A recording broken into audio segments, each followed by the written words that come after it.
ಕ್ರಿಸ್ತ ಯೇಸುವಿನಲ್ಲಿ ಪ್ರೀತಿಯುಳ್ಳ ದೇವಜನರೇ, ಯೇಸು ಕ್ರಿಸ್ತನ ಸುಮಧುರವಾದ ನಾಮದಲ್ಲಿ ಈ ಸಜೀವ ವಾಕ್ಯ ಕಾರ್ಯಕ್ರಮಕ್ಕಾಗಿ ನಿಮ್ಮನ್ನು ಸ್ವಾಗತಿಸುತ್ತೇನೆ.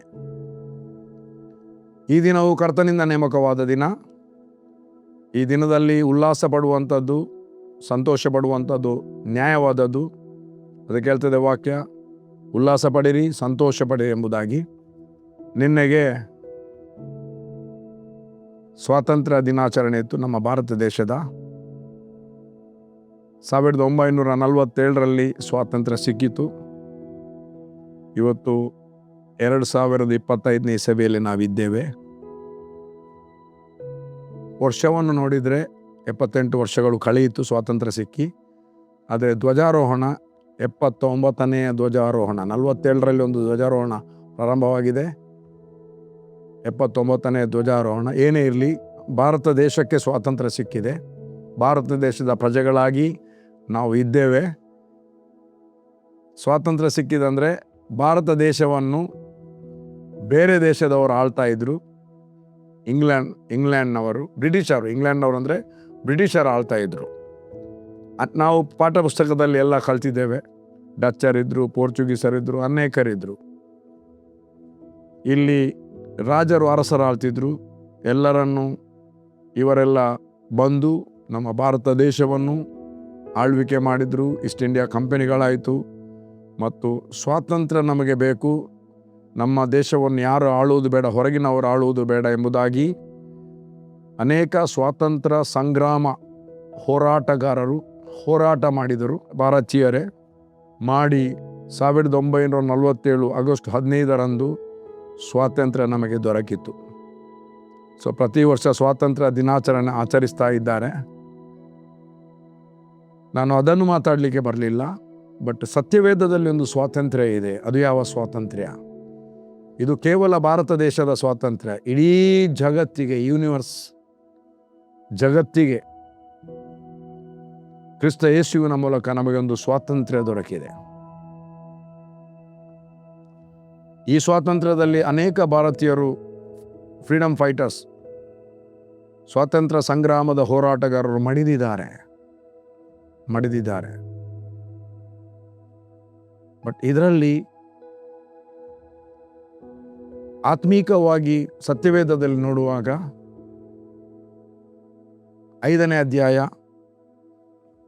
ಗಲಾತ್ಯದವರಿಗೆ ಬರೆದ ಪತ್ರಿಕೆ 1ನೇ ವಚನ.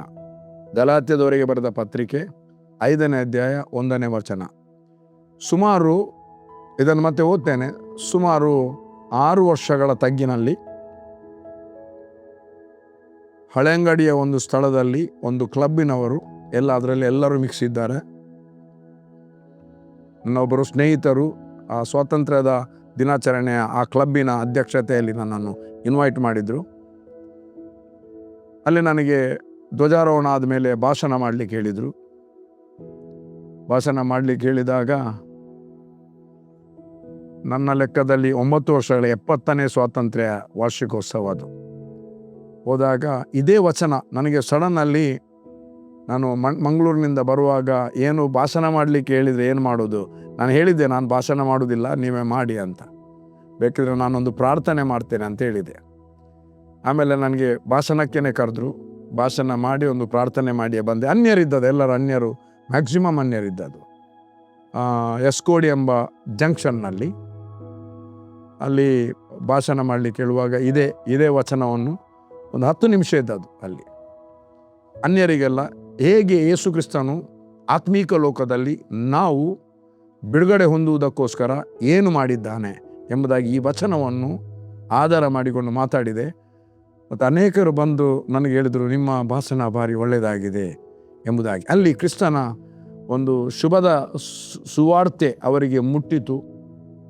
ಯಾಕೆ ಯೇಸು ಕ್ರಿಸ್ತನು ಈ ಲೋಕದಲ್ಲಿ ಬಂದು ತನ್ನ ಶಿಲುಬೆಯ ಮರಣವನ್ನು ಸಮರ್ಪಿಸಿದ್ದು ಎಂಬುದಾಗಿ ಅವರಿಗೆ ಆ ಒಂದು ಮೆಸೇಜ್ ತಲುಪುವಂತೆ ದೇವರಾತ್ಮನು ನನ್ನಲ್ಲಿ ನಡೆಸಿದ. ಇವತ್ತು ಅದೇ ವಚನವನ್ನು ನಾವು ಓದುವ. ಕ್ರಿಸ್ತನು ನಮ್ಮನ್ನು ಸ್ವತಂತ್ರದಲ್ಲಿರಿಸಬೇಕೆಂಬುದಾಗಿ ನಮಗೆ ಬಿಡುಗಡೆ ಮಾಡಿದನು. ಕ್ರಿಸ್ತನು ನಮ್ಮನ್ನು, ಸ್ವಾತಂತ್ರ್ಯ ಸಿಕ್ಕುವುದು ಒಳ್ಳೆಯದೇ, ಸ್ವಾತಂತ್ರ್ಯ ಸಿಕ್ಕಿದೆ. ಆದರೆ ಸ್ವಾತಂತ್ರ್ಯ ಸಿಕ್ಕಿದಂಥ ದೇಶ ಸ್ವಾತಂತ್ರ್ಯದಲ್ಲಿ ನಡೆಯುವಂಥದ್ದು ಬಹಳ ಪ್ರಾಮುಖ್ಯ.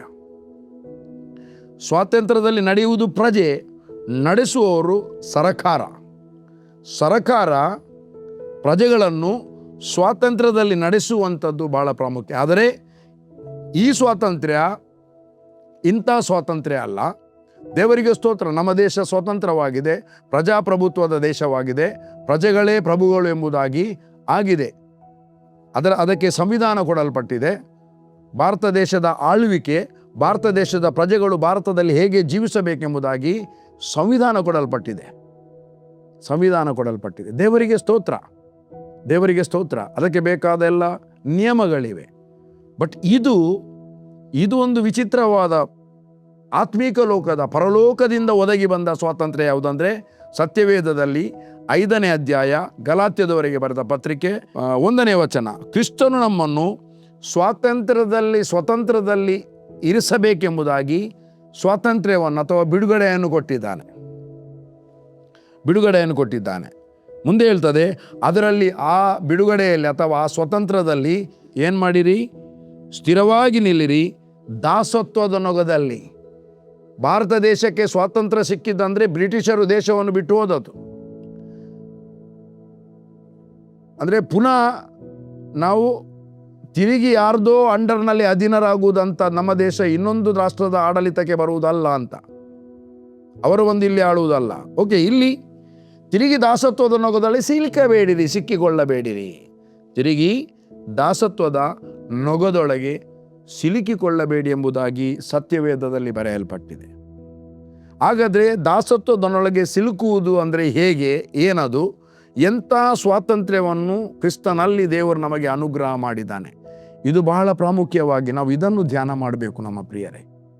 ನಮಗೆ ಎಂಥ ಬಿಡುಗಡೆಯನ್ನು ದೇವರು ನಮಗೆ ಮಾಡಿದ್ದಾನೆ. ಯಾರಲ್ಲಿ ಮಾಡಿದ್ದಾನೆ? ಕ್ರಿಸ್ತನಲ್ಲಿ ಮಾಡಿದ್ದಾನೆ. ಅದಕ್ಕಾಗಿ ನಾವು ನೋಡುವ ಕೊಲೊಸ್ಸೆದವರಿಗೆ ಬರೆದ ಪತ್ರಿಕೆ 1ನೇ ಅಧ್ಯಾಯ 13ನೇ ವಚನ, ಅದು ಹೀಗೆ ಹೇಳ್ತದೆ, ದೇವರು ನಮ್ಮನ್ನು ಅಂಧಕಾರದ ದೊರೆತನದೊಳಗಿಂದ ಬಿಡುಗಡೆ ಮಾಡಿ ತನ್ನ ಪ್ರಿಯ ಕುಮಾರನಾದ ಯೇಸು ಕ್ರಿಸ್ತನ ರಾಜ್ಯದೊಳಗೆ ಸೇರಿಸಿದನು. ದೇವರು ಭೂಮಿ ಆಕಾಶ ಉಂಟು ಮಾಡಿದ ತಂದೆಯಾದ ದೇವರು, ಯೇಸು ಕ್ರಿಸ್ತನಿಗೂ ತಂದೆ, ನಮಗೂ ತಂದೆ, ಆ ದೇವರು ನಮ್ಮನ್ನು ಅಂಧಕಾರದ ದೊರೆತನದೊಳಗಿಂದ ಬಿಡಿಸಿ ತನ್ನ ಪ್ರಿಯ ಕುಮಾರನ ರಾಜ್ಯದೊಳಗೆ ಸೇರಿಸಿದನು. ಆ ಪ್ರಿಯನಲ್ಲಿಯೇ ನಮ್ಮ ಅಪರಾಧಗಳು ಕ್ಷಮಿಸಲ್ಪಟ್ಟು ನಮಗೆ ಬಿಡುಗಡೆ ಆಯಿತು. ಅದಕ್ಕೋಸ್ಕರ ಅದನ್ನು ಧ್ಯಾನ ಮಾಡುವಾಗ ಒಂದು ಅರ್ಥ ಮಾಡಿಕೊಳ್ಳಿ. ಫಸ್ಟ್ ವಚನ ವರ್ಡಿದು ಅದು 3 ಪೀಸ್ ಇದೆ. ಒಂದು, ದೇವರು ನಮ್ಮನ್ನು ಅಂಧಕಾರದ ದೊರೆತನದಿಂದ ಬಿಡುಗಡೆ ಮಾಡಿದನು. 2ನೇದು, ಮತ್ತು ಎಲ್ಲಿ ಸೇರಿಸಿದನು? ಆತನ ಪ್ರಿಯ ಕುಮಾರನ ರಾಜ್ಯದಲ್ಲಿ ಸೇರಿಸಿದನು. 3ನೇದು, ಆ ಪ್ರಿಯನಲ್ಲಿಯೇ ನಮ್ಮ ಅಪರಾಧಗಳು ಕ್ಷಮಿಸಲ್ಪಟ್ಟು ನಮಗೆ ಬಿಡುಗಡೆ ಆಯಿತು. ಅಂದರೆ ಬಿಡುಗಡೆ ಆಗಿದೆ, ಬಿಡುಗಡೆ ಆಗಲಿಲ್ಲ ಅಂತ ಇಲ್ಲ. ಆಲ್ರೆಡಿ ಬಿಡುಗಡೆ ವೆಯ್ಟ್ ಮಾಡ್ತಾ ಇದೆ. ಯಾರ್ಯಾರು ಆತನನ್ನು ಅಂಗೀಕರಿಸಿದರೋ, ಯೇಸುವನ್ನು, ಅಂದರೆ ಆ ಯೇಸುವಿನ ಹೆಸರಿನ ಮೇಲೆ ನಂಬಿಕೆ ಇಟ್ಟರೋ ಅವರಿಗೆ ದೇವರ ಮಕ್ಕಳಾಗುವ ಅಧಿಕಾರ. ಬಿಡುಗಡೆ ಹೊಂದಿದವನು ದೇವರ ಮಗನಾಗಿ ಹುಟ್ಟುತ್ತಾನೆ. ಬಿಡುಗಡೆ ಹೊಂದಿದವನು ಯೇಸು ಕ್ರಿಸ್ತನ ಶಿಷ್ಯನಾಗಿ ಮಾರ್ಪಡುತ್ತಾನೆ. ಬಿಡುಗಡೆ ಹೊಂದಿದವನು ನಿತ್ಯ ಜೀವವನ್ನು ಹೊಂದಿರುತ್ತಾನೆ. ಬಿಡುಗಡೆ ಹೊಂದಿದವನು ಪರಲೋಕ ರಾಜ್ಯದಲ್ಲಿ ಅವನು ಸೇರಿಸಲ್ಪಡುತ್ತಾನೆ. ಬಿಡುಗಡೆ ಹೊಂದಿದವನ ಹೆಸರು ಜೀವಬಾಧ್ಯದ ಪಟ್ಟಿಯಲ್ಲಿ ಅಳಿಸಿ ಹೋಗುವುದೇ ಇಲ್ಲ. ಅವನ ಹೆಸರು ಜೀವಬಾಧ್ಯದ ಪಟ್ಟಿಯಲ್ಲಿ ಬರೆಯಲ್ಪಟ್ಟಿದೆ. ಬಿಡುಗಡೆ ಹೊಂದಿದವನು ಆತ್ಮದಲ್ಲಿ ಹುಟ್ಟಿರುತ್ತಾನೆ. ಬಿಡುಗಡೆ ಹೊಂದಿದವನು ನೂತನ ಸೃಷ್ಟಿಯಾಗಿರುತ್ತಾನೆ. ಬಿಡುಗಡೆ ಹೊಂದಿದವನು ಆತ್ಮದಲ್ಲಿ ನಡೆಯಲು ಅವನು ಶಕ್ತನಾಗಿರುತ್ತಾನೆ. ಬಿಡುಗಡೆ ಹೊಂದಿದನ ವ್ಯಕ್ತಿಯ ಒಳಗಡೆ ಪವಿತ್ರಾತ್ಮನು ವಾಸ ಮಾಡ್ತಾನೆ. ಇದಾಗಿದೆಯಾ? ಆದವನಿಗೆ ಇದೆಲ್ಲ ಇದೆ. ಬಿಡುಗಡೆ ಹೊಂದಿದವನು ಪರಲೋಕ ರಾಜ್ಯದ ರಾಯಭಾರಿಯಾಗಿರ್ತಾನೆ. ಬಿಡುಗಡೆ ಹೊಂದಿದವನು ದೇವರ ಮಗನಾಗಿರ್ತಾನೆ. ಬಿಡುಗಡೆ ಹೊಂದಿದವನಿಗೆ ದೇವರನ್ನು ಅಪ್ಪ, ತಂದೆ ಎಂದು ಕರೆಯುವ ಮಗನ ಆತ್ಮನನ್ನು ದೇವರು ಅನುಗ್ರಹ ಮಾಡಿರುತ್ತಾನೆ. ಆದ್ದರಿಂದ ಅವನು ಅಪ್ಪ, ತಂದೆ, ದೇವರೇ ಅಂತ ಪ್ರಾರ್ಥನೆ ಮಾಡುವುದಿಲ್ಲ, ಅಪ್ಪ, ತಂದೆ ಎಂಬುದಾಗಿ ಪ್ರಾರ್ಥನೆ ಮಾಡ್ತಾನೆ. ಹಾಗಾದರೆ ಬಿಡುಗಡೆ ಹೊಂದಿರು. ಬಿಡುಗಡೆ ಅಂದರೆ ಯಾವುದು? ಎಲ್ಲಿಂದ ಬಿಡುಗಡೆ? ಎಲ್ಲಿಂದ ಬಿಡುಗಡೆ? ನರಕದಿಂದ ಬಿಡುಗಡೆ. ದೇವರು ನಮ್ಮನ್ನು ಅಂಧಕಾರದ ದೊರೆತನ, ಅಂಧಕಾರ ಅಂದರೆ ನರಕ, ಅಂಧಕಾರ ಅಂದರೆ ಸೈತಾನನ ಸಾಮ್ರಾಜ್ಯ, ಅಂಧಕಾರ ಅಂದರೆ ಸೈತಾನನ ಸಾಮ್ರಾಜ್ಯ, ಅಂಧಕಾರ ಅಂದರೆ ಕತ್ತಲೆಯ ಲೋಕ, ಅಂಧಕಾರ ಅಂದರೆ ಅದು ದೇವರ ರಾಜ್ಯಕ್ಕೆ ಸಂಬಂಧಪಟ್ಟದ್ದಲ್ಲ, ಸಂಬಂಧ ಪಡೆದಿರುವಂಥದ್ದು, ದೇವರ ರಾಜ್ಯಕ್ಕೆ ವಿರುದ್ಧವಾಗಿರುವಂಥದ್ದು. ಆದಾಮನನ್ನು ಮೋಸದಿಂದ, ಅದು ಅಲ್ಲಿ ಸುಳ್ಳಿರುವುದು, ಸತ್ಯ ಇಲ್ಲ, ಅಂಧಕಾರದ ದೊರೆತನ. ಅದಕ್ಕೆ ಅಧಿಪತಿ ಯಾರು? ಸೈತಾನನ ಅಧಿಪತಿ. ಅಂಧಕಾರ ಮತ್ತು ಅಂಧಕಾರದ ದೊರೆತನ. ಅಂಧಕಾರದಕ್ಕೆ ದೊರೆ ಯಾರು? ಸೈತಾನ. ಆತನು ಲೂಸಿಫರ್ ಆಗಿದ್ದವನು ದೊಬ್ಬಲ್ಪಟ್ಟಿದ್ದಾನೆ, ಸೈತಾನನಾಗಿ ಮಾರ್ಪಟ್ಟಿದ್ದಾನೆ. ಅವನಲ್ಲಿ ಒಳ್ಳೆದುಂಟಾ? ಯಾವುದೂ ಇಲ್ಲ. ಆತನಲ್ಲಿ ಏನಿದೆ? ಸುಳ್ಳು ಇದೆ. ಆತನಲ್ಲಿ ಏನಿದೆ? ರೋಗ ಇದೆ. ಆತನಲ್ಲಿ ಏನಿದೆ? ಆತನು ಬಡತನವನ್ನು ಕೊಡುವ ಆತನು, ಕೊರತೆಯನ್ನು ಕೊರತೆಯ ಆತ್ಮ, ಬಡತನದ ಆತ್ಮ, ಕೊರತೆಯ ಆತ್ಮ, ದರಿದ್ರದ ಆತ್ಮ,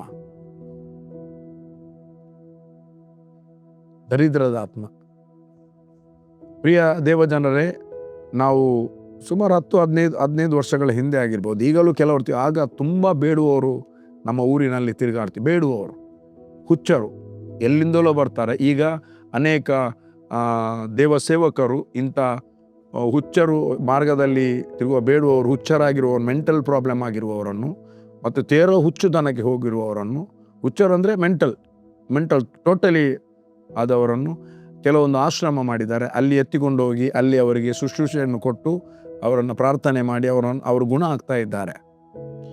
ಇಲ್ಲಿ ತಿರುಗಾಡುವಾಗ ಅವರಿಗೆ ಒಳ್ಳೆಯ ಬಟ್ಟೆ ಅಂತ ಇರುವುದಿಲ್ಲ, ಹರಿದ ಪ್ಯಾಂಟ್ ಇರುವುದು, ಎಲ್ಲ ಇರುವುದು ಅರ್ಧ ಪ್ಯಾಂಟ್. ಆಗ ಹರಿದ ಪ್ಯಾಂಟ್ಗಳನ್ನು ಹಾಕ್ತಿದ್ದವರು ಹುಚ್ಚರು ಮಾತ್ರ.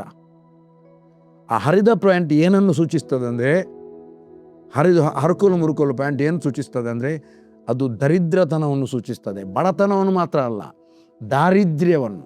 ದಾರಿದ್ರ್ಯ ಅಂದರೆ ಕಡು ಬಡತನ ರೇಖೆ, ಅದು ಕೆಳಗಿನ ಮಟ್ಟ, ಊಟ ಮಾಡಲಿಕ್ಕೂ ಕಷ್ಟ ಇರುವಂಥ ಮಟ್ಟ, ದಾರಿದ್ರ್ಯವನ್ನು ಸೂಚಿಸ್ತದೆ. ಇವತ್ತು ಎಲ್ಲ ಕಡೆ ಅಂಥ ಪ್ಯಾಂಟ್ಗಳು ಕಾಣ್ತೇವೆ, ಅದನ್ನು ಮಾತಾಡಲಿಕ್ಕೆ ಬಂದದಲ್ಲ.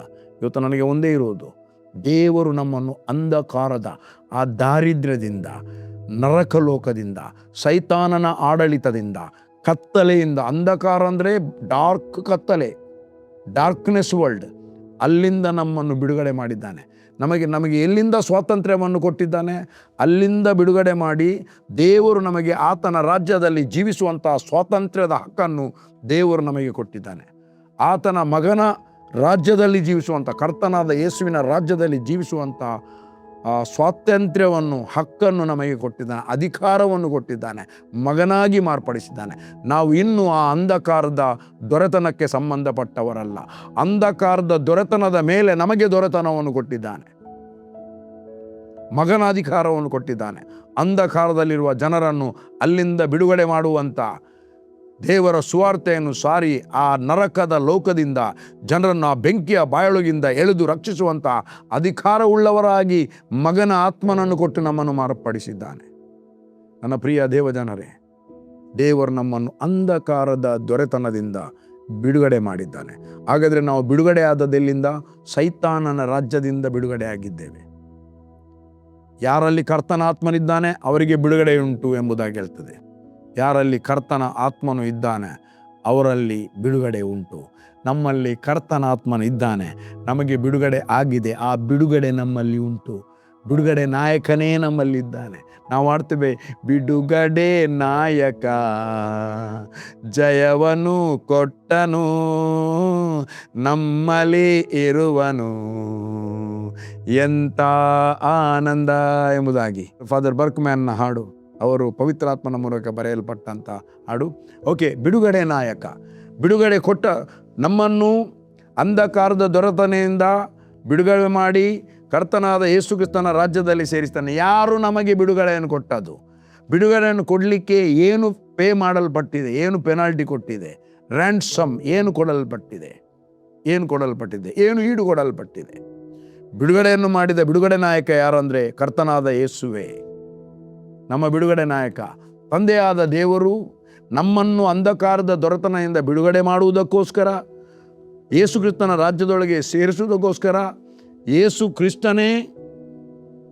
ಕ್ರಿಸ್ತನೇ ಶಿಲುಬೆಯಲ್ಲಿ ಶಾಪಗ್ರಸ್ತವಾದ ಮರಣವನ್ನು ಹೊಂದಿ ಘೋರವಾದ ವೇದನೆಯನ್ನು ಅನುಭವಿಸಿ ಪೆಟ್ಟು, ಅವಮಾನ, ನಿಂದನೆಗಳು ಆತನ ಮೇಲೆ ಹಾಕಿ ಭಾರವಾದ ಶಿಲುಬೆಯನ್ನು ಯೆರೂಸಲೇಮ್ ಬೀದಿಯಲ್ಲಿ ಹೊತ್ತು ಸಾಗಿ ಶಿಲುಬೆಯಲ್ಲಿ ಸತ್ತು ಹೂಣಲ್ಪಟ್ಟು ಮೃತ್ಯುಂಜಯನಾಗಿ ಎದ್ದು ಬಂದ. ಪೆನಲ್ಟಿ, ರ್ಯಾನ್ಸಮ್, ದೇವರು ಒಬ್ಬನೇ ಒಬ್ಬ ಮಗನನ್ನು ನಮ್ಮೆಲ್ಲರ ಪಾಪ, ನಮ್ಮೆಲ್ಲರ ಶಾಪಕ್ಕೋಸ್ಕರ ಆದಾಮನು ಮಾಡಿದ ಪಾಪದಿಂದ ಮರಣವು ಬಂತು. ಯೇಸು ಕ್ರಿಸ್ತನು ಮಾಡಿದ ಕೆಲಸದಿಂದ ನಮ್ಮೊಳಗೆ ಜೀವವು ಪ್ರವೇಶಿಸಿತು. ಯೇಸುವಿನ ಜೀವ, ದ ಝೋಯೆ ಲೈಫ್, ಅಬಂಡೆಂಟ್ ಲೈಫ್, ಅಂಧಕಾರದ ದೊರೆತನದಿಂದ ಬಿಡುಗಡೆ ಮಾಡುವುದಕ್ಕಾಗಿ ತಂದೆಯಾದ ದೇವರು ಆತನ ಒಬ್ಬನೇ ಮಗನಾದ ಯೇಸುವನ್ನು ಶಿಲುಬೆಯಲ್ಲಿ ಜಡಿಯುವಂತೆ ಒಪ್ಪಿಸಿಕೊಟ್ಟ.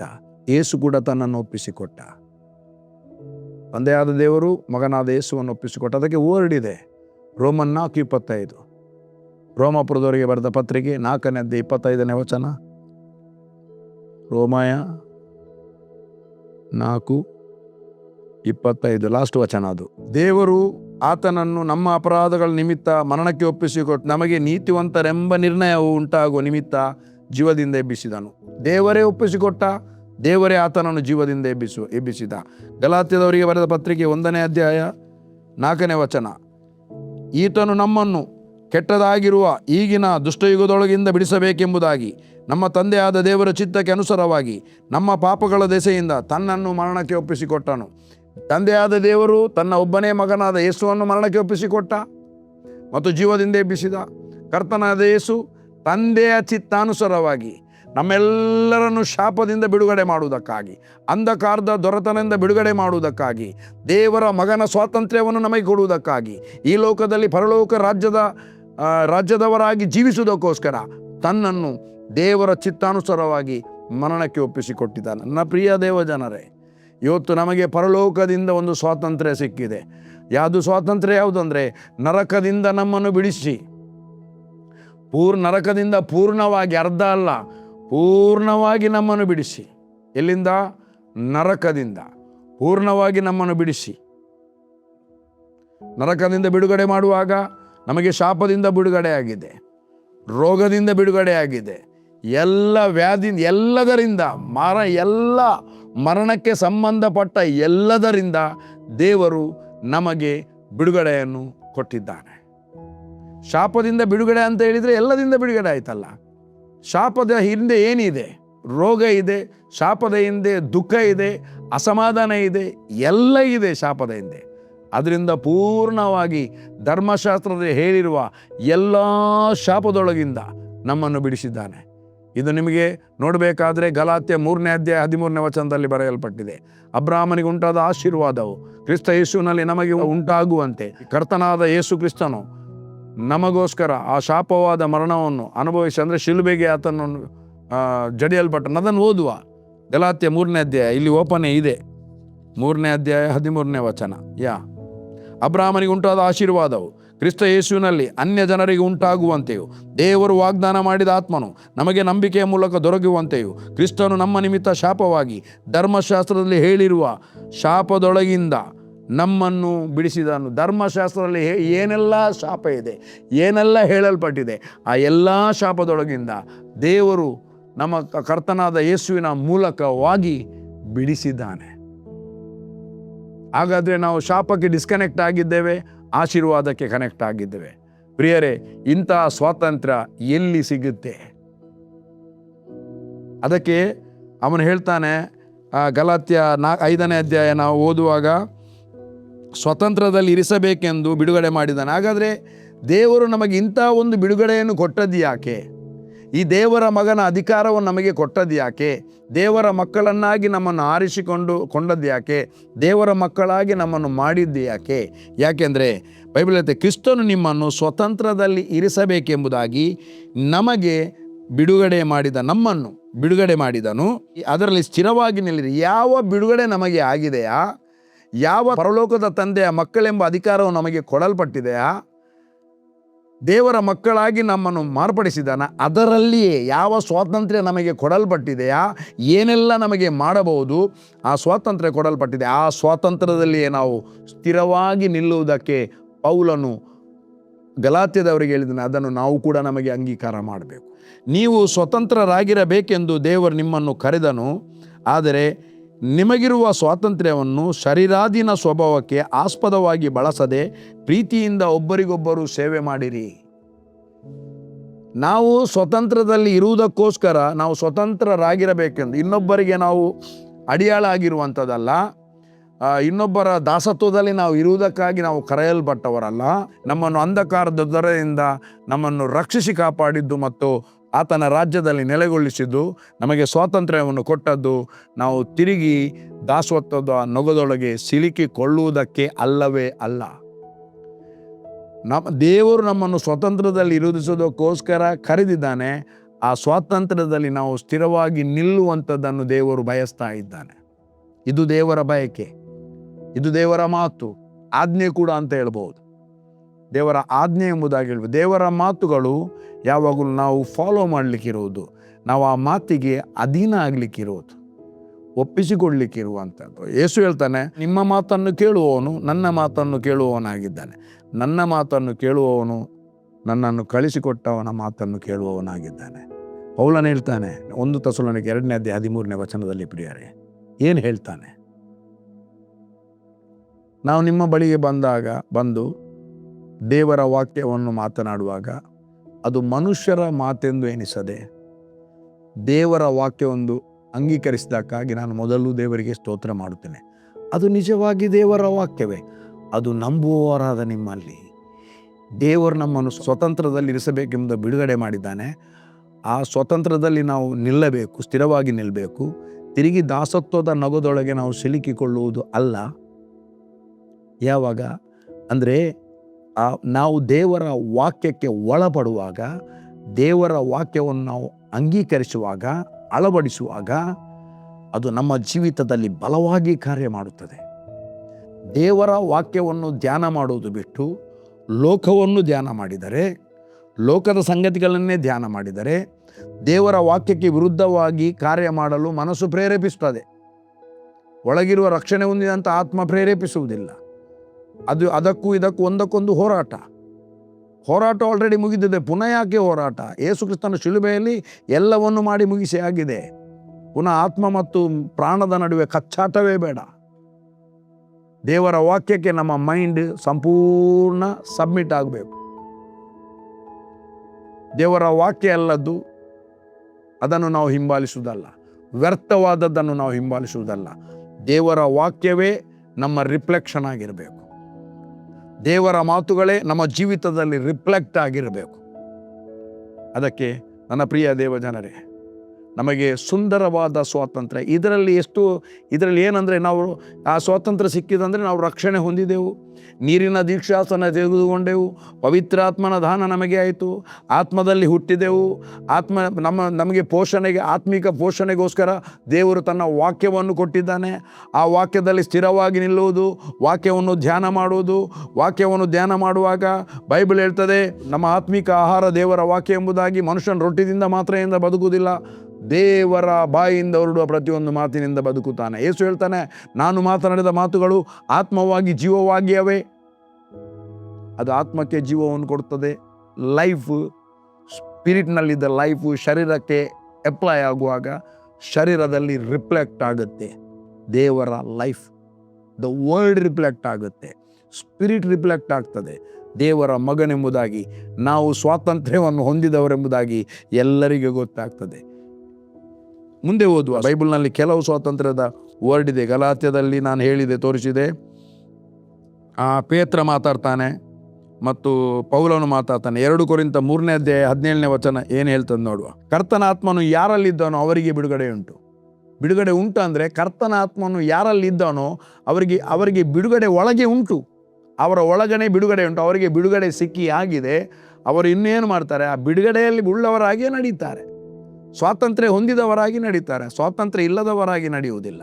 ಇದು ನಾನು ಸ್ವಾಭಾವಿಕವಾದ ಸ್ವಾತಂತ್ರ್ಯದ ಬಗ್ಗೆ ಮಾತಾಡ್ತಾ ಇಲ್ಲ. ನಾನು ದೇವರು ನಮಗೆ ಆತ್ಮನ ಮೂಲಕವಾಗಿ ಕೊಟ್ಟಂಥ, ತನ್ನ ಮಗನಾದ ಯೇಸು ಕ್ರಿಸ್ತನ ಮೂಲಕ ಕೊಟ್ಟಂಥ ಸ್ವಾತಂತ್ರ್ಯವನ್ನು ಮಾತಾಡ್ತಾ ಇದ್ದೇನೆ, ಅದರ ಬಗ್ಗೆ ಮಾತಾಡ್ತಾ ಇದ್ದೇನೆ. ಮತ್ತು ಇನ್ನೊಂದು 2 ಪೇತ್ರ 2ನೇ ಅಧ್ಯಾಯ 19ನೇ ವಚನ, ಅದನ್ನು ಓದಿ ನಾನು ಮುಗಿಸ್ತೇನೆ, ಸಮಯ ಕೂಡ ಆಯಿತು. ಸ್ವಾತಂತ್ರ್ಯ ಕೊಡುತ್ತೇವೆ ಎಂದು ಅವರಿಗೆ ವಾಗ್ದಾನ ಮಾಡುತ್ತಾರೆ, ಆದರೆ ತಾವೇ ಕೆಟ್ಟನದ ದಾಸತ್ವದೊಳಗಿದ್ದಾರೆ. ನನ್ನ ಪ್ರಿಯ ದೇವಜನ, ಇದು ನಮಗೆ ಮಾತನಾಡುವಂಥ ಮಾತು. ರಕ್ಷಣೆಯನ್ನು ಸಾರುವಂಥ, ರಕ್ಷಣೆಯ ಸುವಾರ್ತೆ ಸಾರುವಂಥ ನಾವು, ದೇವರು ನಮಗೆ ಬಿಡುಗಡೆ ಕೊಡುತ್ತಾನೆ ಎಂಬುದಾಗಿ ಹೇಳಿ ನಾವೇ ದಾಸತ್ವದ ನೊಗದೊಳಗೆ ಇರದಿದ್ದರಿಂದ ಹೇಗೆ ನಿಮಗೆ ದೇವರು ಸ್ವಾತಂತ್ರ್ಯ ಕೊಡುತ್ತೇನೆ ಎಂಬುದಾಗಿ ನಾವು ಹೇಳ್ಬೋದು? ನಮ್ಮಲ್ಲೇ ಸ್ವಾತಂತ್ರ್ಯ, ನಾವು ಸ್ವತಂತ್ರರಾಗಿರುವಂಥದ್ದು ಕಾಣ್ತಾ ಇಲ್ಲ.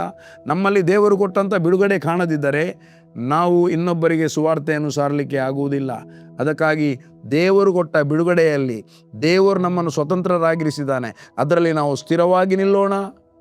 ದಾಸತ್ವದ ನೊಗದೊಳಗೆ ನಾವು ಯಾರು ಕೂಡ ಸಿಲುಕಿ ಹೋಗುವುದು ಬೇಡ, ಸಿಕ್ಕಿಕೊಳ್ಳುವುದು ಬೇಡ. ದೇವರು ನಮಗೆ ಇನ್ನೊಬ್ಬರಿಗೆ ಬಿಡುಗಡೆ ಆಗುವಂಥ ದೇವರ ಜೀವವುಳ್ಳ ವಾಕ್ಯವನ್ನು ನಮ್ಮಲ್ಲಿಟ್ಟಿದ್ದಾನೆ. ಸುಂದರವಾದ ಜೀವಿತವನ್ನು ಕ್ರಿಸ್ತನಲ್ಲಿ ನಮಗೆ ಅನುಗ್ರಹ ಮಾಡಿದ್ದಾನೆ. ದೇವರ ಮಕ್ಕಳ ಆತ್ಮನನ್ನು ನಮಗೆ ಅನುಗ್ರಹಿಸಿದ್ದಾನೆ. ನಮ್ಮ ಈ ಶರೀರದೊಳಗೆ ನಾವು ದೇವರ ಮಂದಿರವಾಗಿ ಶರೀರದಲ್ಲಿದ್ದೇವೆ. ಶರೀರ ನಮ್ಮ ದೇವರ ಮಂದಿರ. ಅಷ್ಟು ಮಾತ್ರ ಅಲ್ಲ, ಈ ಶರೀರದೊಳಗೆ ಪವಿತ್ರಾತ್ಮನ ಮೂಲಕವಾಗಿ ತಂದೆಯಾದ ದೇವರು ಮತ್ತು ಯೇಸು ಕ್ರಿಸ್ತನು ವಾಸ ಮಾಡ್ತಾನೆ. ಆತನ ಗುಡಾರವಾಗಿ ನಾವಿದ್ದೇವೆ. ಎಂಥ ಒಳ್ಳೆಯ ಒಂದು ಬಿಡುಗಡೆ ನಮಗೆ ಆಗಿದೆ. ಎಷ್ಟು ಸುಂದರವಾದ ಸ್ವಾತಂತ್ರ್ಯವನ್ನು ದೇವರು ಕ್ರಿಸ್ತನಲ್ಲಿ ನಮಗೆ ಅನುಗ್ರಹ ಮಾಡಿದ್ದಾನೆ. ಅದಕ್ಕಾಗಿ ನನ್ನ ಪ್ರಿಯ ದೇವಜನರೇ, ನಾವಿದರಲ್ಲಿ ಸ್ಥಿರವಾಗಿ ನಿಲ್ಲೋಣ. ನಮ್ಮ ನಾಲಿಗೆಯನ್ನು ಬಿಗಿಯಾಗಿ ಕಾಪಾಡೋಣ. ನಮ್ಮ ನೋಟ ಕ್ಲಿಯರ್ ಆಗಿರಲಿ. ನಮ್ಮ ಜೀವಿತ ಕ್ರಿಸ್ತನ ಜೀವಿತವಾಗಿರಲಿ. ಅದಕ್ಕಾಗಿ ಕ್ರಿಸ್ತ ಯೇಸು ಎಂಥವನಾಗಿದ್ದಾನೆ ಅಂಥವರಾಗಿ ನಾವು ಈ ಲೋಕದಲ್ಲಿ ಇದ್ದೇವೆ ಎಂಬುದಾಗಿ ವಚನ ಹೇಳ್ತದೆ. ಅಂಥವರಾಗಿ ನಾವು ನಡೆಯೋಣ, ಕಾಣಿಸಿಕೊಳ್ಳೋಣ. ದೇವರ ನಾಮಕ್ಕೆ ನಮ್ಮ ಜೀವಿತದ ಮೂಲಕ ಮಹಿಮೆ ಉಂಟಾಗಲಿ. ನಿಮ್ಮ ಜೀವಿತದ ಮೂಲಕ ಮಹಿಮೆ ಉಂಟಾಗಲಿ. Thank you lord. ತಂದೆಯಾದ ದೇವರೇ, ಈ ಒಂದು ಸ್ವಾತಂತ್ರ್ಯದ ದಿನಕ್ಕಾಗಿ ನಾನು ನಿಮ್ಮನ್ನು ಕೊಂಡಾಡುತ್ತೇವೆ.